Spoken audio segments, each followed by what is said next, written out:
राम राम राम राम राम।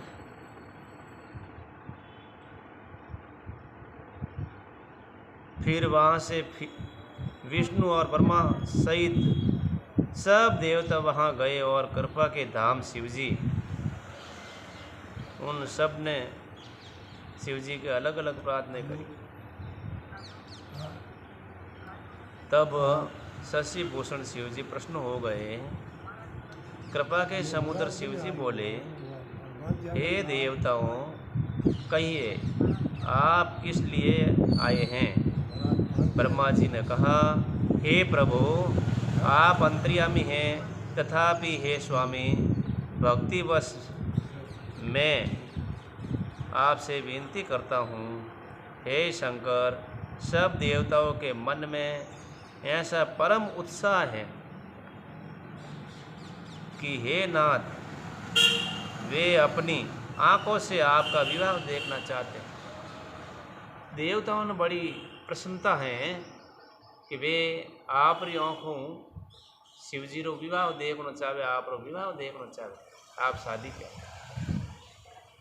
एक कामदेव के मद को चूर करने वाले, आप ऐसा कुछ कीजिए जिससे सब लोग इन उत्सव को नेत्र भर देख सके, या आपकी शादी रो उत्सव में नेत्र भरने दे कि आप बड़ी प्रसन्नता भई।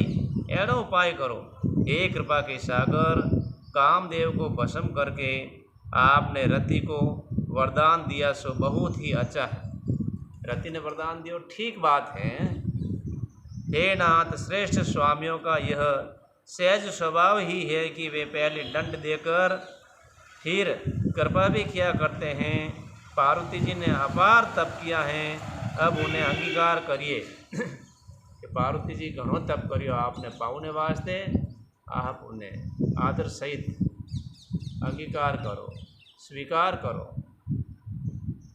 ब्रह्मा जी की प्रार्थना सुनकर और प्रभु श्री रामचंद्र जी के वचनों को बात याद कर के शिवजी ने प्रसन्नतापूर्वक कहा, ऐसा ही हो। तब देवताओं ने नगाड़े बजाए और फूलों की वर्षा करके जय हो, देवताओं के स्वामी की जय हो, ऐसा कहने लगे कि वो करो बढ़िया भजन, खुशी रहेगी, हम काम सब ठीक हो जाए। उचित अवसर जानकर सप्तऋषि आए और ब्रह्मा जी ने तुरंत ही उन्हें हिमाचल के घर भेज दिया और वे पहले वहाँ गए जहाँ पार्वती थी और उनसे सल से भरे मीठे विनोद युक्त आनंद पहुँचाने वाले वचन बोले। नारद जी के उपदेश से तुमने उस समय हमारी बात नहीं सुनी, अब तो तुम्हारा प्रण झूठ हो गया, क्योंकि महादेव जी ने काम को ही भस्म कर डाला। महादेव जी तो काम नहीं भस्म कर दिया मैं, और शादी करने का ही कर। यह सुनकर पार्वती जी मुस्कुराकर बोली, हे विज्ञानी मुनीश्वरो, आपने उचित कहा है। आपकी समझ में शिवजी ने काम को अब जलाया है। अब तक तो वे विकार युक्त कामी ही रहे, किंतु हमारी समझ में तो शिवजी सदा से ही योगी, अजन्मा, अनित्य, काम रहित और भोगहीन हैं। और यदि मैंने शिवजी को ऐसा समझकर ही मन, वचन और कर्म से प्रेम सहित उनकी सेवा की है, ऐसी बात समझने सेवा करी हूँ कि वे तो सदा संसार विरक्त हैं, कामदेव रहित है, भोग रहित हैं, ऐडो भाव लेन सेवा करी हूँ। तो हे मुनीश्वरों सुनिए, वे कृपा निदान भगवान मेरी प्रतिज्ञा को सत्य करेंगे। आपने जो ये कहा है कि शिवजी ने कामदेव को भस्म कर दिया, यही आपका बड़ा भारी अविवेक है, आई थोड़ी भूल है। शिवजी भस्म करे तो भाषा पैदा भी कर सकते। हे तात, अग्नि का तो यह सहज स्वभाव ही है कि पाला उसके समीप कभी नहीं जा सकता और जाने पर वह अवश्य नष्ट हो जाएगा। महादेव जी और कामदेव संबंध में भी यही न्याय समझना चाहिए कि ना, और दोनों संबंध में भी यही न्याय कि कामदेव महादेव जी ने करना चाहिए तो भस्म बना रही। पार्वती जी एक वचन सुनकर और उनका प्रेम पर तथा विश्वास देकर मुनि हृदय में बड़े प्रश्न हुए। वे भवानी को सिर नवाकर चल दिए और हिमाचल के पास पहुँचे। उन्होंने पर्तुराज हिमाचल को सब हाल सुनाया। कामदेव का भस्म होना सुनकर हिमाचल बहुत दुखी हुए। फिर मुनियों ने रति के वरदान की बात कही। उसे सुनकर हिमवान ने बहुत सुख माना, क्योंकि कामदेव ने भस्म री बात सुनी जन तो दुख भी हो कि जन हमारी बेटी उठ जानकर ही कोई और फांसी बात सुनी कि रति ने जो को वरदान दियो है कि प्रदमुन जड़ कृष्ण ने पुत्र जन्मे जंठा पड़ियो कामदेव जन्मे लगोनी जन तो बात की इनकी बनी तो वे फांसा खुश रहेगा कि जन वरदान भी देवे तो सब कुछ ठीक है। जो सर्व सामर्थ है ना इन्हीं भस्म कर सके तो फांस वरदान दे ने उन्हें फांसो बाल भी कर सके जिंदो भी कर सके। उन्होंने पर्तुराज हिमाचल को सुनाया, बहुत सुख माना। कोई बहुत दुबला कोई बहुत मोटा,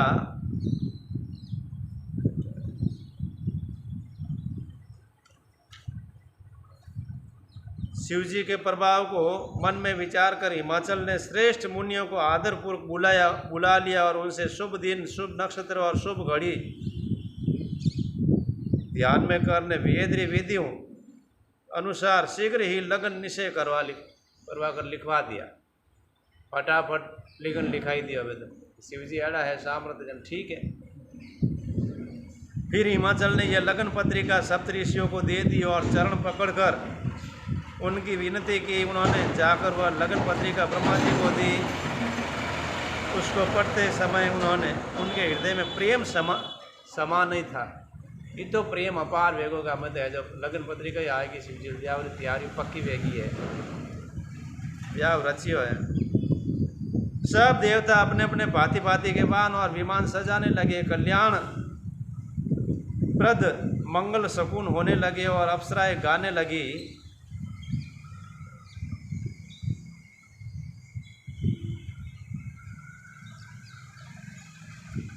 शिवजी के गण शिवजी का श्रृंगार करने लगे। जटाओं का मुकुट बनाकर उस पर सांपों का मोहर सजा दिया। शिवजी ने सांपों की कुंडल और कंकड़ पहने, शरीर पर विभूति रमाई और वस्त्र की जगह बांगों पर लपेट दिया। इन ढंगों तैयार हुए। शिवजी का सुंदर मस्तक पर चंद्रमा, सिर पर गंगा जी, नेत्र तीनों नेत्र सर्पों का जनेऊ, गले में विष और छाती पर नरमुंडों की माला। इस प्रकार उनका वेश अशुभ होने पर भी वे कल्याण के धाम और कृपालु हैं। देखना में तो घनी में डरावना दिखे पर फिर भी वे कल्याण करे और कृपा करे सबर मत। एक दिन में एक हाथ में त्रिशूल और दूसरे हाथ में डमरू सुशोभित हैं। शिवजी बैल पर चढ़कर चले, बाजे बज रहे हैं। शिवजी को देख देवगान हैं यानी देवी सब मुस्कुरा रही हैं। ये देखो शादी करने वास्ते रवन दिया न्याड़ी वेशभूषा धारण करी। इस वर्ग योग्य दुल्हीन संसार में नहीं मिलेंगी। अड़ी इन लायक तो मिलेला तो डरावनो वेश है। विष्णु और परमादि देवताओं के समूह अपने अपने वाहनों पर चढ़कर बारात में चले। देवताओं का समाज सब प्रकार से अनुपम था पर दूल्हे के योग्य बारात नहीं थी। दूल्हा है जड़ी बारात सही से बींद है बड़ी। हे भाई, हम लोगों की यह बारात वर के योग्य नहीं है। पराए नगर में जाकर हंसी कराओगे। विष्णु भगवान की बात सुनकर देवता मुस्कुराए और वे अपनी अपनी मन सहित सेना सहित अलग भेगा। महादेव जी मन ही मन मुस्कुरा रहे हैं कि विष्णु भगवान के व्यंग इन विष्णु भगवान आप मजाक करी थी, वचन नहीं छोड़ते। अपने प्यारे विष्णु भगवान के इन अति प्रिय वचनों को सुनकर शिवजी ने भृंगी को भेजकर अपने सभी गणों को बुलवा लिया। भूत ने प्रेत ने उन्होंने बुलाई दिया। लो साहब और तो हमारे हाथ आलून वाला गण ही है, हमारे लायक बारात पूरी है। शिवजी की आज्ञा को सुनते ही सब चले आए और उन्होंने स्वामी के चरण कमलों में सिर नवाया। तरह तरह की सवारियाँ और तरह तरह के वेश वाले अपने समाज को देखकर शिवजी हंसे। कोई बिना मुख हैं, किसी के बहुत से मुख हैं, कोई बिना हाथ पैर वाला है तो कोई किसी के हाथ पैर हैं, किसी के बहुत आँखें हैं, कोई तो किसी के एक भी आँख नहीं है, कोई बहुत मोटा ताजा है तो कोई बहुत दुबला पतला है। तो नाना प्रकार बस माया है किसी चीज, कई प्रकार माया है तो प्रकट वेगा ना आएगा सब। दूल्हे के शरीर पर राख लगी है, सांप और कपाल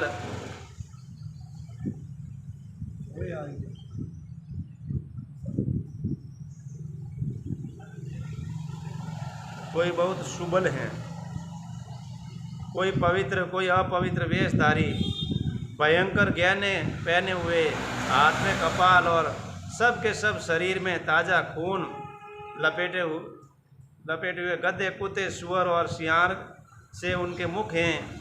गणों के अनगिनत वेशों को कौन गिने।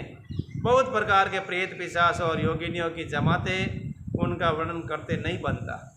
नाना प्रकार की जमातों है भाई। भूत प्रेत नाचते और गाते हैं, वे सब बड़े मौजी हैं, देखने में बहुत ही बेढंग जान पड़ते हैं और बड़े ही विचित्र ढंग से बोलते हैं। जैसा दूल्हा है वैसी ही उनकी बारात बन गई। भाई जड़ो बीत राजो वे बेड़ो समाज उन्होंने प्यार नहीं, कोई तो बारात में जाए। मार्ग में चलते हुए भांति भांति के कौतुक तमाशे होते जाते हैं। इधर हिमाचल ने ऐसा विचित्र मंडप बनाया कि जिसका वर्णन नहीं हो सकता। दके तो बस टेंट बीजा मंडप बीजा जोरदार बनाया। जगत में जितने छोटे बड़े पर्वत थे जिनका वर्णन करके पार नहीं मिलता, जितने वन, समुद्र, नदियाँ और तालाब थे, हिमाचल ने सबको न्योता भेजा। वे सब अपने इच्छानुसार रूप धारण करने वाले सुंदर शरीर धारण कर सुंदरी स्त्रियों और समाजों के साथ हिमाचल के घर आए। सभी स्नेह सहित मंगल गीत गा रहे हैं। हिमाचल ने पहले से ही बहुत से घर सजवा रखे हैं। यथा योग्य उन स्थानों में सब लोग उतर गए। नगर की सुंदर शोभा देखकर ब्रह्मा जी की रचना चातुरी तुष लगती है। ब्रह्मा जी की चतुरी या है जो वह भी तुष लागे रचना यानी कोई ब्रह्मा जी भी कोई रचे इनुवती रचना वेगी। नगर की शोभा देखकर ब्रह्मा जी की निपुणता सचमुच तुष लगती हैं। वन, बाग, कुएं, तालाब, नदियाँ सभी सुंदर हैं, उनका वर्णन कौन कर सकता है। घर घर बहुत से मंगल सूचक तोरण और ध्वजा पताकाएं शोभित हो रही हैं। वहाँ के सुंदर और चतुर स्त्री पुरुष सभी देखने मुनियों के मन भी मोहित हो रहे। कितनी सुंदरता। जिन नगर में स्वयं जगदम्बा अवतार लिया, क्या उसका कोई वर्णन कर सकता है। वहाँ रिद्धि सिद्धि, संपत्ति और सुख नित्य नए बढ़ते जाते हैं। उमा पार्वती तो लक्ष्मी कह दो, जगदम्बा कह दो, सब कुछ वही है। नगर को बारात को नगर के निकट आई सुनकर नगर में चहल पहल मच गई, जिससे उसकी शोभा और बढ़ गई।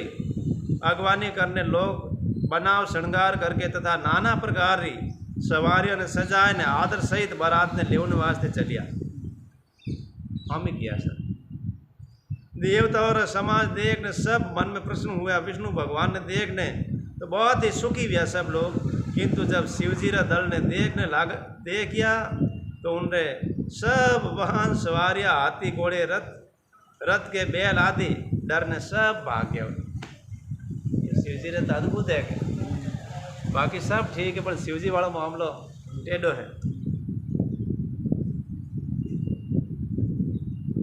कुछ बड़ी उम्र के समझदार लोग धीरज धरने वहाँ डटे रहे। लड़के तो सब अपने प्राण लेकर भाग गए।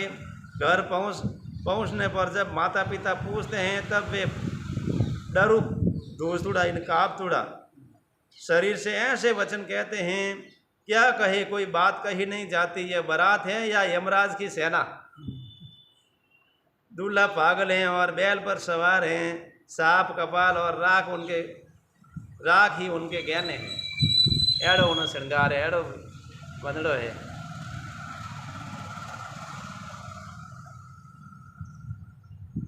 दूल्हे के शरीर पर राख लगी है, सांप और कपाल के गहने हैं। वहाँ नंगा जटाधारी और भयंकर हैं। उनके साथ भयानक मुख वाले भूत प्रेत पिशाच योगिनी और राक्षस हैं, जो बारात ने देख ने जीता जीव तो कोई नहीं बचेला। सचमुच उनके बड़े ही पुण्य हैं और वही पार्वती का विवाह देखेगा। लड़कों ने घर घर यही बात कही कि जिन्हें भाग सो का है वही पार्वती जो विवाह देगी, बाकी तो मर राम शरण हो जाए। पहले ही